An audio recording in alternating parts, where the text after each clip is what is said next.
আমরা চলে এসেছিলাম অনেক দূরে একটা ছোট্ট বাজারে। এখানে এসেই দেখলাম একটা দাদু লিচু বিক্রি করছে, তাও আবার নিজের বাড়ির গাছের লিচু। তাই ভাবলাম একটুখানি লিচু নিয়ে নেই, যেহেতু আমরা ঘুরতে এসেছি এইদিকে। আর আমাদের আসার কোনো প্ল্যান ছিল না, হঠাৎই চলে এসেছি। তারপর প্রচণ্ড খিদেও পেয়ে গেছিলো, বাজারটা দেখে তো পুরো মন খুশি, ভাবলাম কিছু একটা কিনে নিয়ে যাই। তারপর এদিকে চলে আসলাম তাজা তাজা কিছু শশা কেনার জন্য। গরম পড়েছে কি না, শশা খেলে খুব ভালো লাগবে, পেট ঠান্ডা হবে তার জন্য। তো এইদিকে 1 কিলো শশা আমরা নিচ্ছি। আর বাকি বাজারগুলো দেখে তো কি বলবো, সবজিগুলো দেখে এত ভালো লাগছে, মনে হচ্ছে পুরো ব্যাগে ভরে নিয়ে চলে যাই। এত সুন্দর সুন্দর তাজা তাজা সবজি। যারা গ্রামে থাকো তারা জানো যে কতটা ফ্রেশ সবজি পাওয়া যায় এদিকে, নিজের বাড়ির চাষ করা জমি থেকে নিয়ে আসে। আর এদিকে একটা দাদু বাজার করছিল। মনে পড়ে গেল সেই ছোটোবেলার কথা, যখন আমি খুব ছোট ছিলাম, মানে একদম খুদে ছিলাম, ঠিক মতো অনেক কিছু বুঝতে শিখিনি, কিন্তু সবজির বাজার করতে একদম পাকা বুড়ি ছিলাম। মা বাড়ির মধ্যে কাউকে যদি ভরসা করতো, সেটা করতো আমাকেই।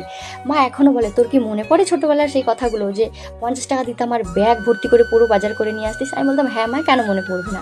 এবারে চলে আসলাম ভাজা পোড়ার দোকানে। আর এখানে এসেই দেখো কাকু সুন্দর সুন্দর গরম গরম বেগুনি ভাজছে, পুরো দোকান ভর্তি। এখানে তোমরা যারা আসবে ফিরে যেতে পারবে না। তোমরা কি, মানে যাই আসুক, এখানে এসে কেউ ফিরে যেতে পারবে না, এত সুন্দর সুন্দর খাবার।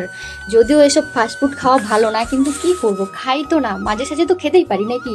এমনি তো একাই কখনো খাই না, কিন্তু যখনই কোথাও ঘুরতে আসি তখনই খাই। আর এদিকে মোটি এগুলো দেখে তো লোভ সামাল করতে পারছে না, ঢং করা শুরু হয়ে গেছে। ও বলছে আমি না খেলে আমি এখান থেকে যাবোই না, মানে না নিয়েও যাবেই না।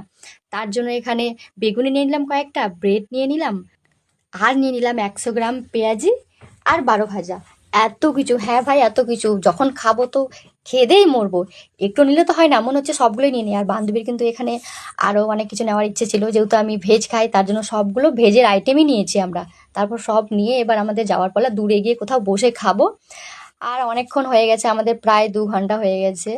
এবার তো আমাদের বাড়ি যেতে হবে, সন্ধেও হয়ে গেছে প্রায়। তার জন্য ভাবলাম যে এখন বাড়ি যাই, নাহলে বাড়ি যেতে আবার লেট হয়ে যাবে।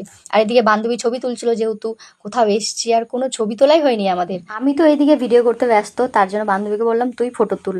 তো টাটা গাইস, এবার আমরা বাড়ি যাই। তোমাদের সাথে নতুন ব্লগে আবার দেখা হচ্ছে, বাই।